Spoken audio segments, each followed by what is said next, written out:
"Mak, Didin pamit dulu ya, Mak," ucap Didin pada Bu Salamah, ibunya, saat mau berangkat kerja. "Iya, Nak. Nah, sarapannya sudah dimakan belum?" "Udah, Mak. Alhamdulillah, Didin sudah kenyang, Mak. Pamit dulu ya, Mak.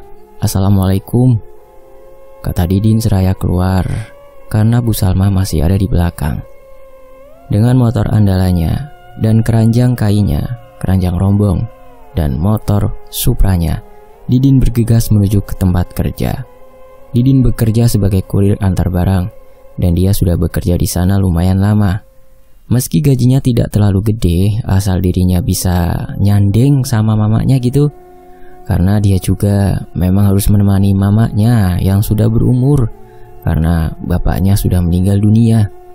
Jika ditanya mengapa tidak merantau saja, biar dapat uang banyak kayak teman-temannya gitu yang seangkatan, ya menurut Didin, ya jawabannya karena semua orang itu punya tujuan dan suatu hal masing-masing. Ada yang merantau dengan gaji gede di kota, tapi jarang pulang demi menghidupi orang-orang yang di kampung, namun di rumah masih ada semua. Ada juga yang di rumah dengan gaji biasa saja, namun sambil merawat orang tuanya. Karena menurut standar orang tidak bisa disamaratakan. Mungkin pas kecil sama-sama lahir dari seorang ibu, menangis dan menyusui, namun seiring pertumbuhan nasib lah yang mulai menjadi perbedaan mereka. Setibanya di kantor pengiriman cabang tempat Didin kerja, dia absen, kemudian mulai memilah barang-barang yang hendak dikirimkannya. Disortir gitu satu-satu. Ada barang yang ukurannya dari kecil sampai yang lumayan besar, dicampur jadi satu. Saat itu teman-temannya juga baru pada berangkat. Salah seorang dari mereka ada yang bawa gorengan pisang anget. "Din, Jar, ayo sini. Ini gorengan anget loh, barengan Jo," ucapnya menawarkan gorengan itu. Didin dan lainnya pun menghampiri saat dia menawarkan gorengan itu, dan setelahnya lanjut kembali menatap barang-barang yang akan dikirimkannya. Tepat 8:30, pembagian barang-barang yang akan dikirim sudah selesai. Dan di situ kira-kira ada 10 orang, yaitu terdiri dari 1 admin dan 9 bagian pengiriman. Dan sebelum mereka melakukan pengiriman, mereka pun berdoa bersama-sama terlebih dahulu agar kegiatannya di hari itu lancar tanpa halangan. Dan setelahnya mereka mencar-mencar ke sana kemari sesuai dengan daerahnya masing-masing. Siang hari yang panas itu, usai keliling ke sana kemari, Didin memutuskan mampir terlebih dahulu ke sebuah warung, sekedar makan siang dan minum es teh. Ternyata dia juga berjumpa dengan kawannya yang sudah ada duluan di situ, yaitu Fajar, yang akhirnya mereka pun makan bareng di situ. Setelahnya mereka pun ketawa bersama. Setelahnya Didin pun memesan makan dan es teh karena cuacanya siang itu sangat panas. Jar, ada kamu ternyata di sini." "Iya nih Din, mau makan juga ya?" "Enggak Jar, aku mau andon turu, numpang tidur." "Udah tahu ke warung ya mau makan lah," imbuh Didin. "Ya elah Din, aku kan nanya basa-basi kali." Beberapa saat kemudian akhirnya pesanannya Didin pun datang, dan dia makan bersama dengan Fajar sambil ngobrol-ngobrol. Fajar juga cerita sama Didin kalau dirinya lagi kesel gara-gara ada alamat pengiriman yang tidak akurat. Pasalnya, di resi pengirimannya, nama yang tercantum adalah Lisa Blackpink, bukan nama aslinya. Dan setelah dicek ternyata isinya gantungan kunci gambar Lisa Blackpink idol Korea gitu. Fajar pun menduga pasti ini yang pesen anak-anak. Ceritanya, dia sampai keliling dari satu rumah ke rumah yang lainnya dan menanyakan, namun tetap hasilnya nihil. Bahkan dia sempat nanya yang namanya Lisa, karena dia sempat berpikir kalau Lisa memang nama aslinya, namun ternyata sama-sama nihil. Bahkan nomor yang tertera dihubungi juga nggak ngangkat sama sekali. Hingga sampai pada akhirnya, ketika Fajar duduk di bawah pohon, sekedar ngadem, rehat, dia mencoba menghubungi nomor itu lagi, dan akhirnya baru saja berhasil. Akhirnya Fajar pun segera mendatangi lokasi yang dimaksud oleh orang itu. Dan setibanya di lokasi, benar saja dong dugaan Fajar, ternyata yang pesan adalah bocil berusia 10 tahunan. Aduh. "Terus gimana Jar? Paket yang sudah jadi diantar?" sambung Didin. "Bentar, ini aku belum selesai ceritanya." Fajar pun menghela nafas kesal mengingat kejadian kocak hari ini. Sementara Didin sambil makan, dia sedikit tertawa dan kasihan juga sama Fajar dan menyuruhnya untuk sabar saja, kalau nemuin konsumen begituan. Kasihan banget kamu, Jar. Yang sabar aja. Memang ada aja tingkah para konsumen. Aku juga sudah pernah mengalami seperti itu, ucap Didin. Karena Didin juga pernah kayak begitu, namun tidak serumit yang Fajar alami. Akhirnya mereka pun lanjut meneruskan makan. Karena pengiriman masih berlanjut. Setelah makan usai, mereka pun berpencar kembali ke lokasi yang berbeda. Jar, aku lanjut lagi ya. Iya bareng, aku juga mau lanjut. Saat itu mereka pun langsung membayar terlebih dahulu semua makanan dan minuman yang sudah dipesannya. Dan barulah mereka melanjutkan perjalanannya dengan memanaskan motornya dan langsung tancap gas. Sore pun tiba dan Didin kembali lagi ke markas untuk melakukan laporan sebelum pulang. Dia rehat sejenak dengan kawan-kawannya sambil minum es teh yang dibuatkan oleh si admin. Dan Fajar ternyata sedang menceritakan kejadian yang tadi diceritain ke Didin kepada kawan-kawan yang lainnya juga. Alhasil, kawan-kawannya bukan kasihan sama Fajar, melainkan mereka malah menertawakan dirinya itu. Setelah rehat dirasa cukup, Didin dan yang lainnya pun memutuskan untuk segera pulang ke rumah masing-masing. Pulang dulu ya, ucap Didin. Ya Din, hati-hati. Dan dalam perjalanan pulang, Didin ini sekalian mampir beli lauk buat makan di rumah. Memang sengaja Didin tak menyuruh Bu Salama untuk memasak sore. Dia disuruh rehat saja di rumah karena pasalnya Bu Salama ini sering sakit-sakitan. Dan setelah membeli lauk, Didin pun segera bergegas pulang ke rumahnya. Beberapa saat kemudian, Didin pun akhirnya sampai di warung yang biasanya dia membeli lauk setiap harinya yang tidak terlalu jauh dari rumahnya. Saat itu, Didin membeli semur telur dan kerupuk saja karena menurutnya itu sudah enak buat makan malam. Setelah mendapatkan lauk yang dibelinya itu, Didin pun kembali melajukan motornya untuk pulang dan dia mempercepat laju motor karena dia ingin cepat sampai di rumah. Setibanya di rumah, terlihat Bu Salama sedang duduk di teras menanti kepulangan Didin dengan secangkir kopi yang tersaji di meja samping tempat duduknya itu. Assalamualaikum, Mak. Waalaikumsalam, Nak, jawab Bu Salama. Didin pun lantas menyalami tangan ibunya dan kemudian duduk juga di sampingnya. Ternyata Didin juga sudah dibuatkan es teh di meja itu dan Didin pun lekas meminum es teh itu. Ini diminum Nak es tehnya. Wah, makasih ya Mak.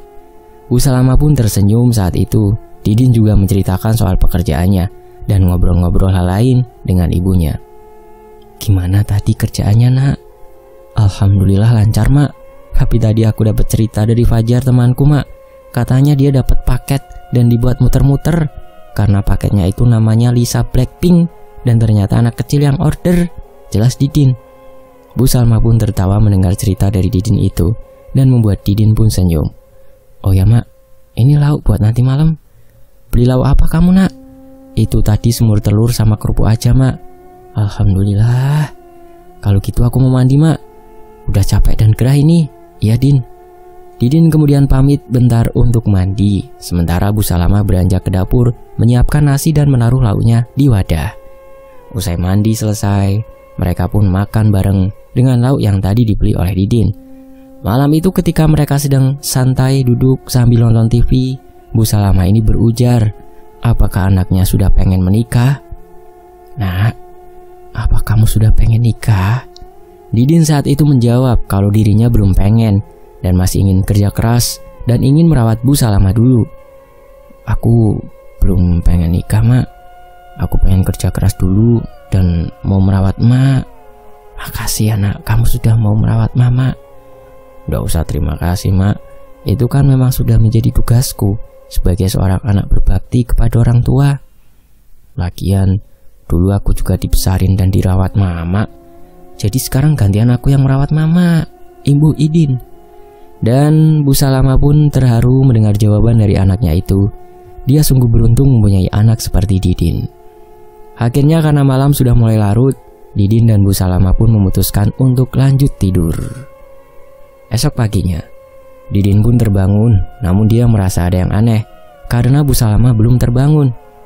Akhirnya usai sholat subuh, Didin mengetuk pelan kamar ibunya dan memanggil namanya. Mak, Mak. Dan terdengarlah suara batuk-batuk dari dalam dan Didin pun memutuskan masuk saja. Dia khawatir sama Bu Salama.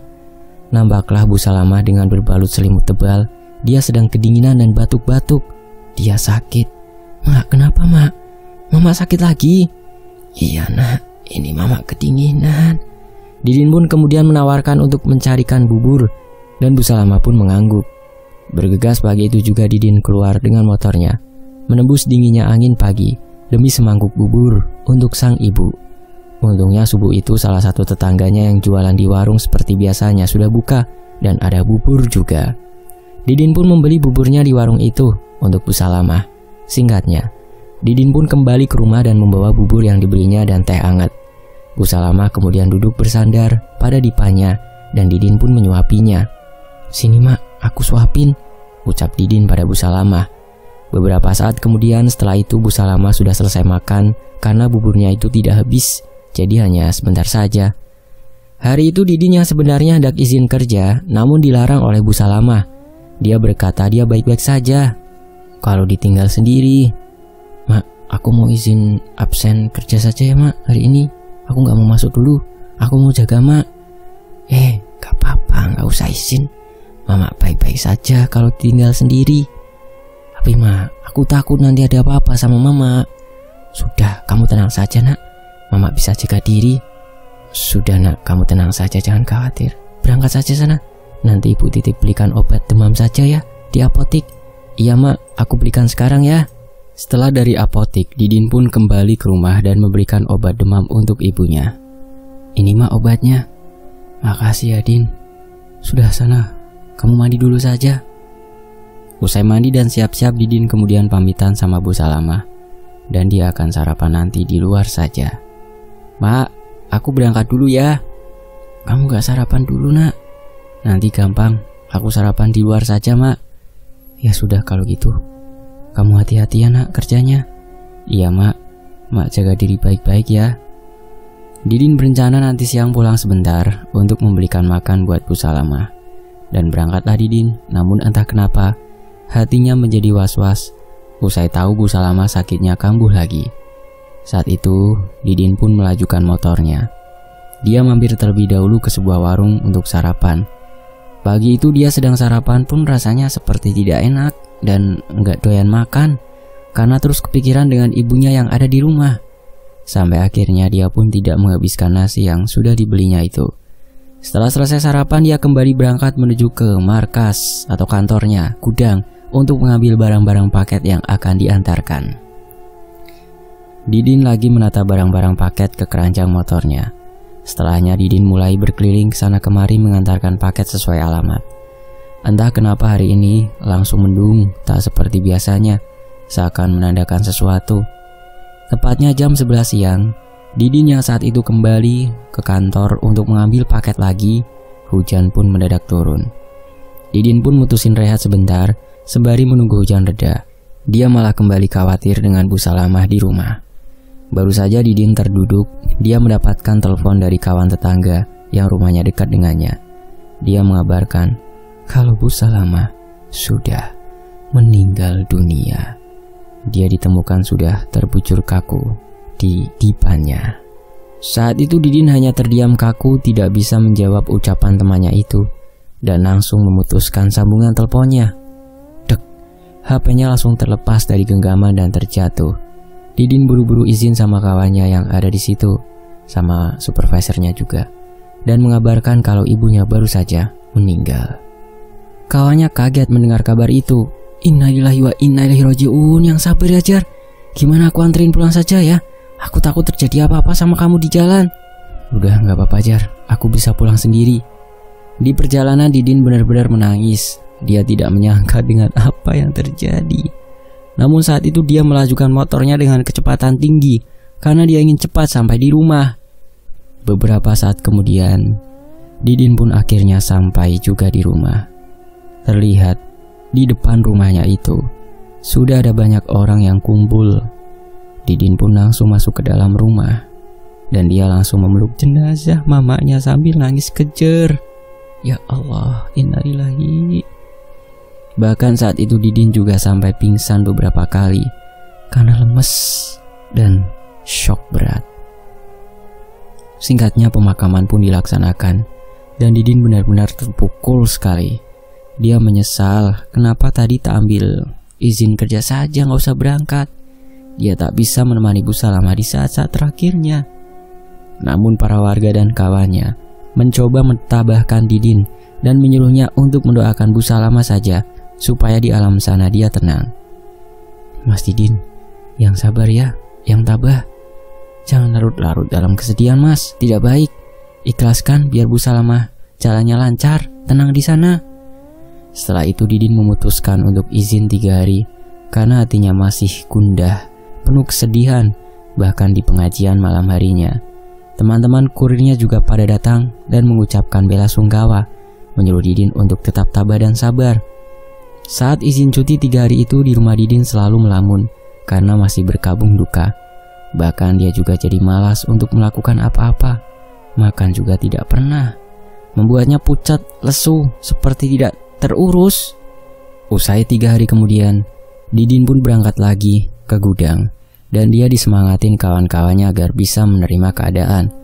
Didin pun berterima kasih kepada mereka karena sudah menyemangatinya. Memang Didin kini merasa sepi karena dirinya kini tinggal sebatang kara. Didin pun mulai keliling mengantarkan paket-paketnya, namun tak disangka hari itu Didin akan mengalami kejadian yang tak mengenakan. Dari banyaknya paket yang dikirimkan Didin, salah satunya adalah satu paket yang berisi handphone. Dan Didin gak tahu kalau handphone tersebut sudah mati, gak bisa nyala. Dan konsumennya saat itu adalah seorang emak-emak yang gak tahu apa-apa dan pakai sistem COD, yaitu sebut saja Bu Rani. Dan Bu Rani ini punya suami namanya Pak Ulil. Ternyata dari sellernya atau penjualnya emang sengaja mengirimkan handphone yang sudah bootloop dengan harga yang tertera sangat murah banget dan tidak wajar. Sore harinya ketika semua kurir lagi pada kumpul rehat, usai selesai keliling, tiba-tiba saja datanglah Bu Rani dan Pak Ulil yang marah-marah di situ. Pak Ulil mewakili Bu Rani bicara dan menyalahkan kurir karena telah mengirim barang palsu. Mana nih kurir yang mengantarkan paket ke rumah saya ini? Siapa? Kata Pak Ulil.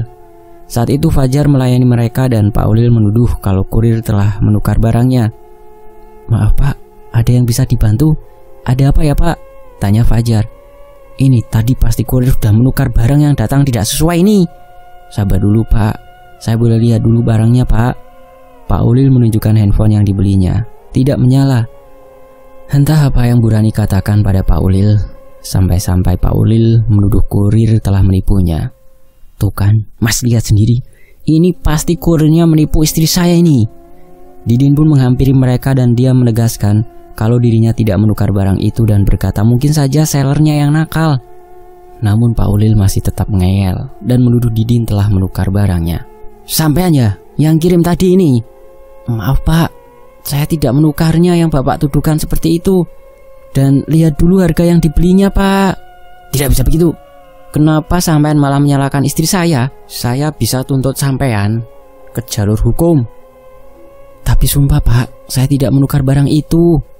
Akhirnya Fajar yang kesal dan mengira kalau Bu Rani dan Pak Ulil ini gaptek soal belanja online. Dia kemudian menyuruh mereka untuk menunjukkan bukti video pas pembukaan barangnya dan mereka pun menjawab gak ada. Tuh kan, emang dasar emak-emak. Fajar pun berkata jika tak ada video saat unboxing, maka tak bisa diproses. Dan setelah itu Fajar menanyakan, harga berapa? Pak Ulil jawab, 2 jutaan.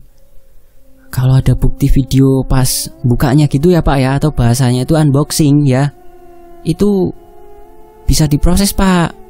Kalau ini kan gak ada, jadi kita susah Pak. Dan kesimpulan dari debat tersebut, Fajar pun akhirnya yakin kalau Pak Ulil telah kena tipu. Pasalnya merek sebenarnya yang dipegang Pak Ulil sekarang itu harga umumnya 13 jutaan. iPhone Pramek ya. Namun Pak Ulil tetap gak percaya dan berdalih lagi, cuci gudang tuh harganya jadi murah dan dia meminta uangnya dikembalikan. Pokoknya saya ndak mau tahu ya, kurir yang sudah mengantarkan paket tadi harus mengganti dengan mengembalikan uang. Kalau tidak akan saya kasuskan, ancam Pak Ulil. Saya akan mengembalikan uangnya Pak, tapi nanti Bapak harus mengurus ke sellernya atau penjualnya sendiri ya Pak. Didin mau saja mengembalikan uangnya, namun Pak Ulil harus mengurus ke sellernya dulu dan mengganti uang pengiriman kembalinya sendiri.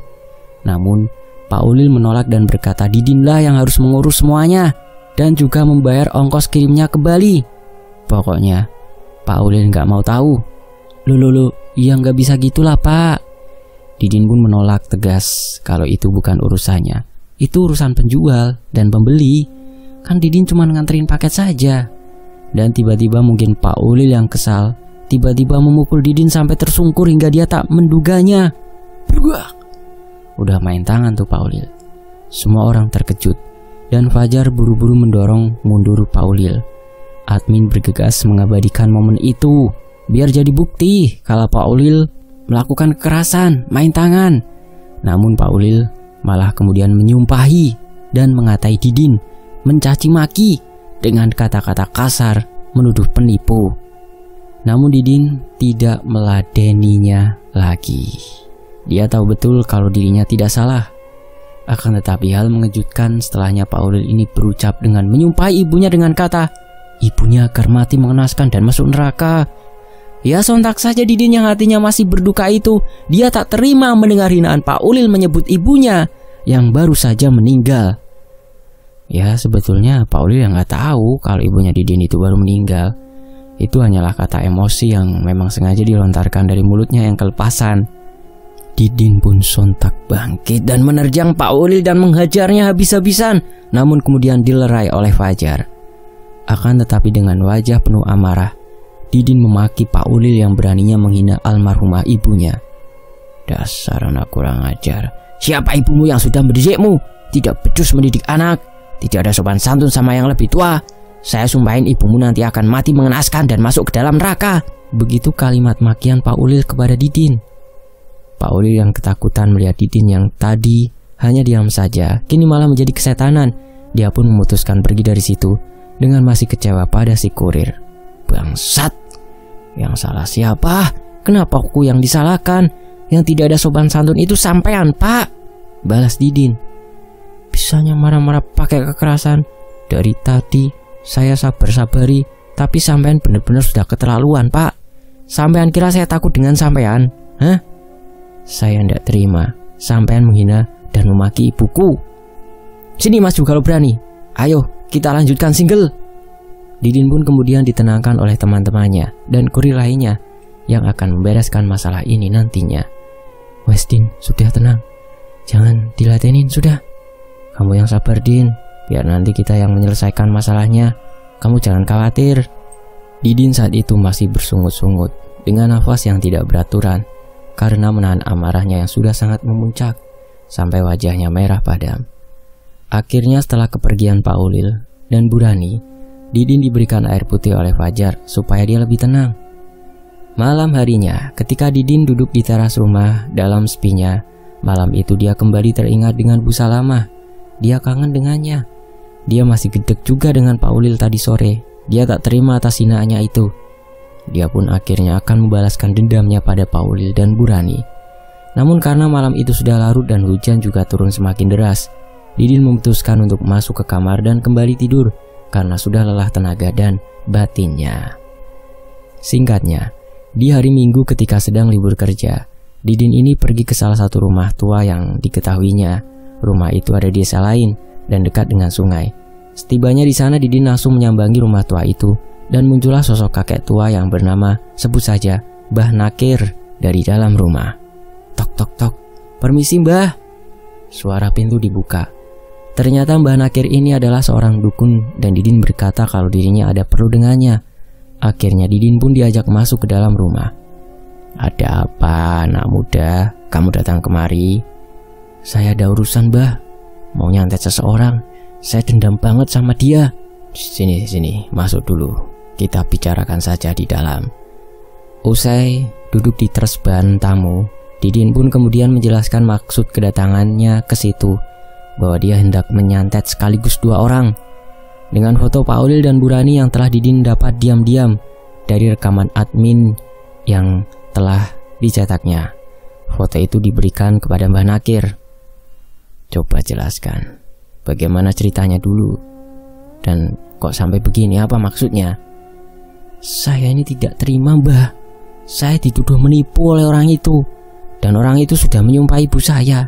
Saya mau dia menderita mbah. Disantet saja. Ini mbah orangnya, ada 2 orang.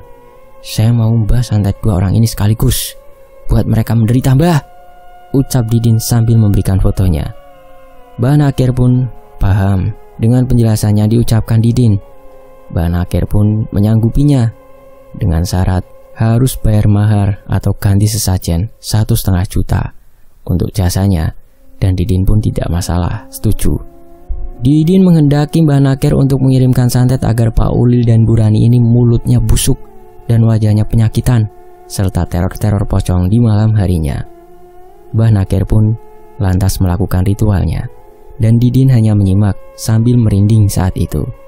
Karena memang baru pertama kalinya Didin berurusan dengan hal yang beginian. Dia tahu apa yang dia lakukan itu salah, tapi otaknya sudah dendam, mau gimana lagi. Sudah dengki dan gak terima sama Pak Ulil yang telah menghina ibunya. Di dalam ruangan ritual itu sudah ada beberapa sesajen dan kemenyan yang tertata rapi di atas meja. Singkatnya, Mbah Nakir pun melancarkan aksinya. Saat itu Didin pun beranjak pergi dengan membawa sebuah buntelan yang harus ditanam di dekat rumah si target. Sementara di sisi lain, malam itu, Pak Ulil dan Bu Rani yang sedang tidur, mereka bermimpi yang sama dan berada di tempat yang sama. Saat itu mereka bermimpi berada di sebuah tempat namun gelap dan berada di bawah pohon yang tinggi besar, sepertinya pohon keramat. Namun mereka hanya mengedarkan pandangan saja ke sana kemari di tempat, melihat tidak ada siapa-siapa. Hingga akhirnya beberapa saat kemudian mereka dikejutkan dengan hembusan angin kencang, membuat tubuhnya merasa merinding dan kedinginan. Namun mereka saat itu melihat ada asap putih tebal yang seakan turun dari atas pohon besar itu. Tambah merindinglah mereka. Setelahnya asap putih itu berhenti di hadapannya mereka, dan perlahan-lahan asap itu berubah wujud menjadi sosok pocong yang sangat menyeramkan sekali wajahnya, hitam legam. Bahkan sosok pocong itu jumlahnya tidak hanya 1 saja, melainkan ada 2 sosok. Sontak Pak Ulil dan Bu Rani saat itu mereka terdiam kaku, tidak bisa teriak dan jantungnya berdegup kencang sekali, bahkan gemetaran. Sosok pocong itu lalu menyemburkan sebuah asap ke wajahnya Pak Ulil dan Bu Rani yang baunya busuk sekali. Namun saat itu Pak Ulil dan Bu Rani hanya terdiam kaku karena tidak bisa digerakkan sama sekali tubuhnya. Dan setelahnya, kedua sosok itu berada tepat di depan wajahnya Pak Ulil dan Bu Rani.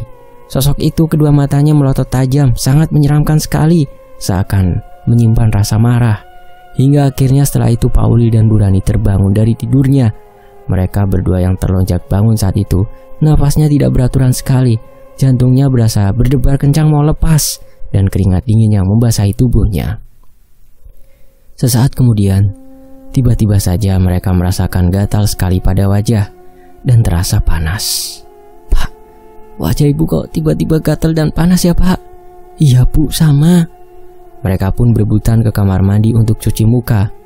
Setelah Bu Rani yang sudah selesai cuci muka lebih dulu, tengah malam Bu Rani pun bercermin di depan kaca. Sementara Pak Ulil masih berada di kamar mandi karena dia benar-benar masih sangat gatal sekali, hingga dia pun mencuci muka dengan air hangat. Bu Rani yang saat itu sedang bercermin di dalam kamar tak menyangka kalau wajahnya itu tiba-tiba saja berubah menjadi bintik-bintik merah, bernanah, bahkan ada yang mecah dan baunya busuk sekali. Saat dia sedang ngaca, Bu Rani dikejutkan dengan bayangan putih yang melintas begitu saja, terpantul di cermin. Sontak Bu Rani terlonjak menoleh ke belakang. Namun saat menoleh ke belakang, dia tidak melihat apa-apa di sana. Beberapa saat kemudian, betapa terkejutnya Bu Rani saat melihat ke arah cermin, dan ternyata bayangan itu menjelma menjadi sosok putih-putih, kepalanya dibuntal, yang kata orang mirip pocong, yang sangat menyeramkan sekali. Ketika dirinya menoleh ke belakang pun kaget, karena ternyata sosok itu berada tepat di belakang tubuhnya. Sosok itu, kedua matanya melotot tajam hingga memutih, dan wajahnya hancur penuh dengan darah, baunya busuk sekali. Saat itu Bu Rani pun terdiam kaku, tidak bisa teriak, hingga akhirnya karena tidak kuat, ambruk. Beberapa saat kemudian Pak Ulil yang sudah selesai dari kamar mandi, dia beranjak masuk ke dalam kamar. Dan betapa terkejutnya dia saat kembali ke kamar mendapati Bu Rani sudah terkapar di lantai. Segera Pak Ulil pun mengangkat tubuhnya ke atas kasur. Beberapa saat kemudian akhirnya Bu Rani pun sadar, dan Pak Ulil pun segera mengambilkan air putih ke dapur. Saat dirinya sedang mengambil air putih di dapur, Pak Ulil dikejutkan dengan bayangan putih yang melintas, dan hembusan angin yang tiba-tiba datang membuat merinding saat itu. Bahkan saat bersamaan, dia mencium bau busuk seperti bau bangkai. Akan tetapi dia tidak terlalu menghiraukannya dan kembali lagi ke kamar. Singkat cerita, di tempat lain, Pak Ulil dan Bu Rani ini puas ketika barangnya bisa dikembalikan. Itu pun tentu dengan bantuan pihak kurir dan akun all shop tempat dia beli. Akan tetapi tetap saja Didinlah yang bayar jasa kirim baliknya. Namun Pak Ulil sama sekali tidak mengucapkan maaf sama Didin saat itu. Bahkan tidak merasa bersalah sedikit pun karena telah memfitnah dan menghajarnya. Hingga puncaknya suatu malam, Bu Rani dan Pak Ulil yang sudah tertidur, mereka dikejutkan dengan ledakan di luar rumah, di atap genteng. Dan saat dihampiri, mereka dibuat terkejut saat mendapati sosok pocong hitam yang sudah berdiri di atap rumahnya. Bu Rani dan Pak Ulil lari masuk ke dalam dan mengunci pintu kamar sambil ketakutan. Namun tiba-tiba saja kunci pintu memutar sendiri dan pintu pun menggebrak terbuka sendiri. Nampaklah sosok pocong hitam itu di depan pintu. Pak Ulil dan Bu Rani tidak kuat, akhirnya mereka berdua pingsan bersama. Sosok itu mendekat dan meludahi wajah Bu Rani dan Pak Ulil bersamaan, dan setelahnya sosok itu pergi menghilang dengan sendirinya. Hingga keesokan harinya, Bu Rani dan Pak Ulil terbangun dengan kondisi wajah yang sudah beruntusan, bahkan bibir mereka juga melepuh, hingga nafas yang berbau apek dan busuk. Dan semenjak itu Pak Ulil dan Bu Rani jarang keluar karena malu. Mereka juga sudah periksa ke sana kemari namun tak kunjung sembuh. Bahkan setiap malamnya selalu saja mendapatkan teror-teror mengerikan, dan entah akan berakhir sampai kapan. Ya sampai Mas Didin mencabut santetnya. Suatu malam, Bu Rani ini hendak pergi ke warung yang ada di dekat rumahnya. Dan saat itu dia sendirian dengan kondisi wajah yang menjijikan, bahkan bibirnya juga melepuh. Saat itu Bu Rani berjalan kaki ke warung karena memang dekat. Sesampainya di warung, Bu Rani berbicara memesan belanjaan. Pemilik warung itu sampai menutup hidungnya dan tidak berani menatap wajah Bu Rani secara langsung karena jijik dan menahan bau busuk. Beberapa saat kemudian setelah belanjaannya sudah siap, Bu Rani pun segera membayar dan pulang. Sebenarnya Bu Rani malu tidak ingin keluar rumah, tapi mau gimana lagi? Dia harus belanja beras, nembur beras, ngeleh wetenge untuk kebutuhan rumah. Saat sedang jalan kaki mau pulang ke rumah, Bu Rani ini mendengar ada suara yang mengikutinya dari belakang. Dia juga mencium bau busuk yang menyengat sekali, seperti bangkai dan anjir darah. Saat itu dia melihat ada bayangan putih yang melintas, akan tetapi Bu Rani mencoba untuk tidak menghiraukan dan tetap jalan ke rumah. Beberapa saat kemudian Bu Rani pun akhirnya sampai juga di rumah. Loh, Bu, kenapa wajahnya ditekuk gitu? Ibu malu, Pak. Wajah ibu sekarang seperti ini. Bibir dan mulut juga bau busuk. Sabar, Bu. Bapak juga malu. Tapi mau gimana lagi, Bu? Sudah diperiksakan tetap saja. Setelahnya Bu Rani pun ke dapur untuk meletakkan belanjaan, dan Pak Ulil memilih duduk di depan teras rumahnya sambil meratapi nasib. Sesekali Pak Ulil menggaruk-garuk wajahnya yang terasa sangat gatal sekali. Sesaat kemudian Pak Ulil dikejutkan dengan suara geraman yang terdengar jelas sekali di telinganya.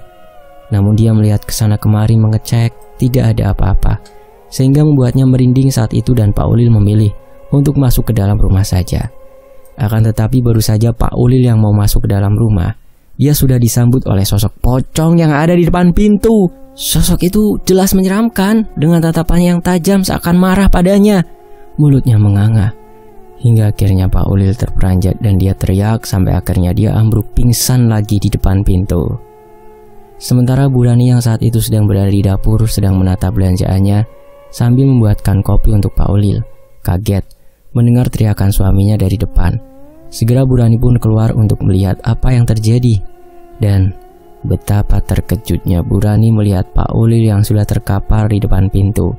Dia sudah minta tolong tapi tidak ada yang menolongnya, karena memang semenjak mereka berdua mengalami penyakit aneh itu, tidak ada yang mau mendekat dengannya. Bu Rani pun menangis bingung dan panik. Dia tidak kuat juga harus membopong Pak Ulil ke dalam. Hingga akhirnya terpaksa Bu Rani menyeret tubuh Pak Ulil masuk ke dalam sambil melihat sekeliling karena takut ada yang melihat Burani sedang menyeret suaminya karena takut salah paham. Sementara di tempat lain, Didin pun puas mendengar kabar Pak Ulil dan Burani yang menderita penyakit aneh. Didin tak peduli mereka sembuh atau tidak. Salahnya sendiri main semena-mena dengannya, dan entah sampai kapan Didin akan memaafkan mereka, karena penyakit mereka akan sembuh jika Didin mencabut santetnya itu. Dan hari-hari setelahnya Didin menjalani aktivitas seperti biasanya. Dan kisah pun sampai di sini. Oh ya, cari dulu sebab masalahnya ya. Jangan main menyalahkan orang lain tanpa tahu masalahnya. Dan jagalah ucapan. Jangan sampai melukai dan menyakiti hati seseorang. Karena kita tidak tahu isi hati seseorang yang sedang bahagia atau sedang berduka. Meskipun sakit hati dengan ucapan orang lain, bahkan tidak terima, ya sebaiknya kita doakan saja yang baik ya, supaya orang tersebut bisa berubah. Karena nantinya pasti akan mendapatkan balasan dan karmanya sendiri. Apalagi memang kita tidak bersalah. Ya, semoga kita dijauhkan dari ucapan yang menyakiti hati dan menghina orang yang kita sayang. Pertebal iman dan perbanyaklah ibadah. Dipaksa ibadah itu ya, jangan entar-entar. Ya, kata Pak Ustadz. Demikianlah sebuah kisah yang Tony FS bacakan. Semoga terhibur dan bisa mendapatkan hikmah ya. Tony FS pamit, sampai jumpa di kisah lainnya. Wassalamualaikum warahmatullahi wabarakatuh. Alhamdulillah. Terima kasih semuanya.